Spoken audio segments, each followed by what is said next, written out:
Përshëndetje nxënës.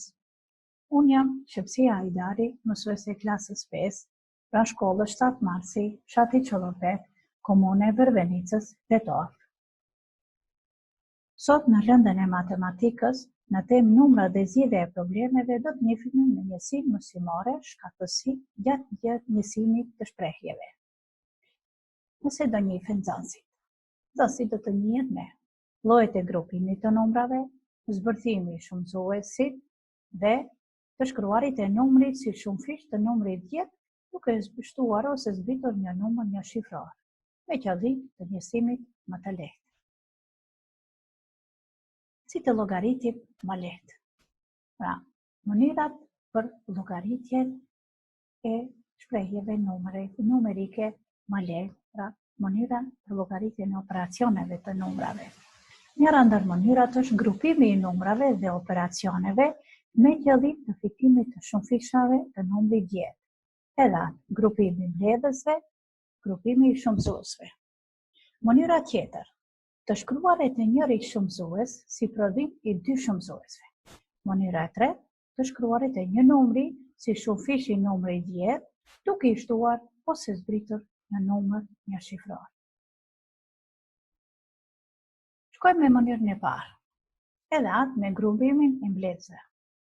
Pra, grupimi i mbledhësve për të fituar shumëfish të numrit 10. Kemi shembullin 19 plus 52 plus 28. Cilat numra mbledhësa do t'i grupojmë që të fitojmë shumëfish të 10-s. Në shprehjen e dhënë, shumëfish të 10-s jep numri 52 plus 28, i cili jep 80. Prandaj veprojmë. 19 plus 52 plus 28 është e barabartë 19, 52 plus 28 është e barabartë 19 plus 52 plus 28 është 80, gjithë kjo është e barabartë me 99. Shembulli i dytë. Kemi 76 plus 43 plus 224, cilat mbledhësa do t'i grupojmë që të fitojmë shumëfish të 10-s. Në rastin tonë e kemi 70 plus 224 që do të grupohen ashtu që të japin shumëfish të 10-s. Dhe fitojmë 76 plus 43 plus 224. Thamë se mbledhësi i parë dhe i tretë do t'i grupojmë që të fitojmë shumëfish të 10-s.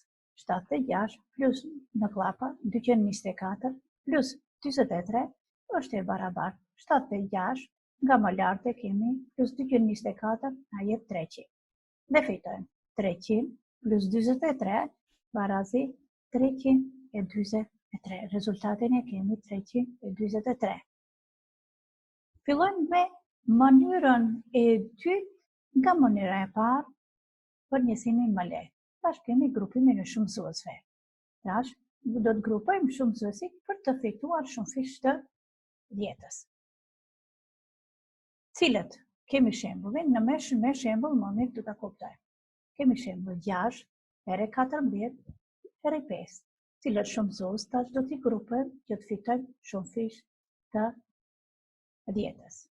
Unë mendoj se do t'i grupojmë shumësuesin e parë dhe shumësuesin e tretë. Dhe fitojmë shumëfish të numrit 10 janë 6 herë 5, që është e barabartë me 30, dhe veprojmë 6 herë 14 herë 5 është e barabartë. Pasi thamë se shumësuesin e parë dhe të tretën i grupojmë, dhe në klapa e shkruajmë 6 herë 5 herë 14 është e barabartë, prej më lartë 6 herë 5 është 30, në ngelën herë 14 dhe fitojmë 30 herë 14 është e barabartë me 420. Shembull të dytë për grupim të shumësuesve kemi 11 herë 18 herë 5. Bëjmë pyetje, cilët dy shumësues do t'i grupojmë që të fitojmë shumëfish të 10-s. Në rastin e dytë kemi grupim të shumësuesit të dytë dhe shumësuesit të tretë. Në shprehjen numerike, prodhimi 18 herë 5 na jep 90 dhe që kemi shumëfish të 10-s dhe veprojmë 11 herë 18 herë 5 është e barabartë. 11 në shkruajmë si është, 18 herë 5 i grupojmë në klapa dhe fitojmë. 11 herë nga më lart, 18 herë 5 është e barabartë me 90, është e barabartë 11 herë 90 barazi me 990. Rezultatin e kemi 990. Mënyra e dytë, nga fillimi që e thamë se cilët ishin mënyrat më të lehta për shprehjet numerike, për të llogaritur. Kemi zbërthimi i shumëzuesit për të shumëzuar më lehtë. Tash, nuk kemi grupim, por kemi zbërthim. Tash, njëri shumëzues duhet të zbërthyer ashtu që të shumësojmë më lehtë. Në shembullin e dhënë, 6 herë 25 do të zbërthejmë njëri shumëzues. Cilin ta zbërthejmë? Pra, numrin 6 e shkruajmë si 3 herë 2.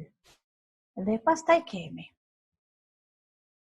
duke ditur se 2 herë 25 na jep 50, veprojmë 6 herë 25 është e barabartë. Në vend të 6-s kemi shkruar 3 herë 2 herë 25. Është e barabartë, 3-shin e shkruajmë si është, pa më lart 2 herë 25 thamë se i grupojmë në klapa dhe është e barabartë me 50 dhe kemi 3 herë 50 është e barabartë 150. Rezultati është 150. Vazhdojmë me një shembull tjetër. Shembullin e kemi me 3 shumëzues, 11 herë 18 herë 5. Çfarë bëjmë? Numrin 18 e shkruaj si 9 herë 2. Pra 18 është e barabartë me 9 herë 2. Dhe pastaj kemi 2 herë 5 është e barabartë me 10. Vazhdojmë të veprojmë, shkruajmë prej fillimi, detyrën 11 herë 18 herë 5 është e barabartë. 11 në shkruajmë si është herë, në vend të 18 të shkruajmë 9 herë 2 në klapa, herë 5. Është e barabartë 11, 9 herë, tash do t'i grupojmë 2-shin me 5-ën që të jap shumëfish të 10-s.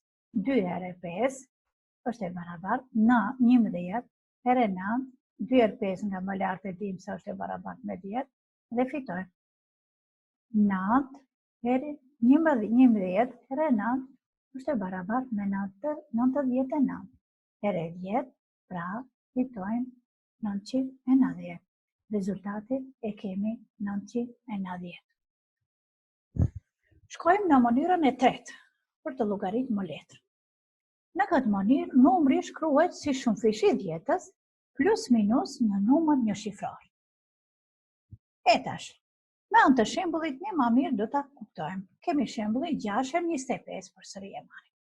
Tash, numrin 25 e shkruajmë si 20 plus 5. Dhe 6 herë 20 është e barabartë me 120, 6 herë 5 me 30. E fillojmë prej fillimi. 6 herë 25 është e barabartë. 6 herë 25 e shkruajmë si 20 plus 5 është e barabartë. Tash bëjmë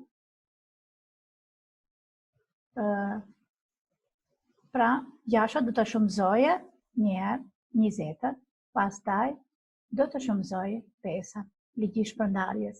6 herë 20 plus 6 herë 5. Duke e ditur prima lartë se 6 herë 20 është e barabartë me 120 dhe 6 herë 5 është e barabartë me 30, fitojmë. 6 herë 20, 120, plus 6 herë 5, 30 është e barabartë me 150. Rezultatin e kemi 150. Shkojmë një shembull tjetër. Shembulli 99 herë 8. Çfarë do bëjmë? Numrin 99 e shkruajmë si 100 minus 1. Si që thamë në fillim, do të shëndrojmë, do të shkruhet si shumëfishi 100 plus minus një numër një shifror. Në këtë rast kemi minus 1. Pastaj kemi 100 herë 8 parazit 800. Dhe 1 herë 8 parazit 8. Pra veprojmë 99 herë 8. 99 e shkruajtëm si një numër shumë fish i vjetës minus një numër një shifror që është 100 minus 1 herë 8. Dhe tash kemi ligjin e shpërndarjes, 100 do shumëzojë 8 dhe 100 do shumëzojë 8. 100 herë 8 mllapa minus 1 herë 8. Është e barabartë 100 herë 8, 800, 1 herë 8, 8, dhe kemi 800 minus 8 është e barabartë me 792. Nxënës së dashur, me se u njoftëm, ne sot u njoftëm pra me mënyra se si do të shumëzojmë më lehtë. Cilat ishin ato mënyra?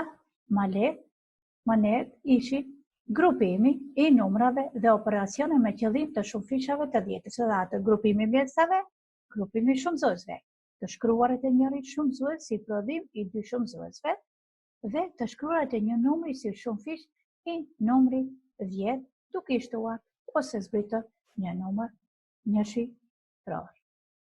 Për detyrë shtëpie, të dashur nxënës, në fotografinë e dhënë kemi disa ushtrime me mbledhje dhe zbritje të numrave. Do t'i bëni llogaritjen e këtyre numrave duke përdorur mënyrat e përmendura, pra mënyrat që i punuam sot. Kaq për sot, të dashur nxënës, ju përshëndes ditën e mirë.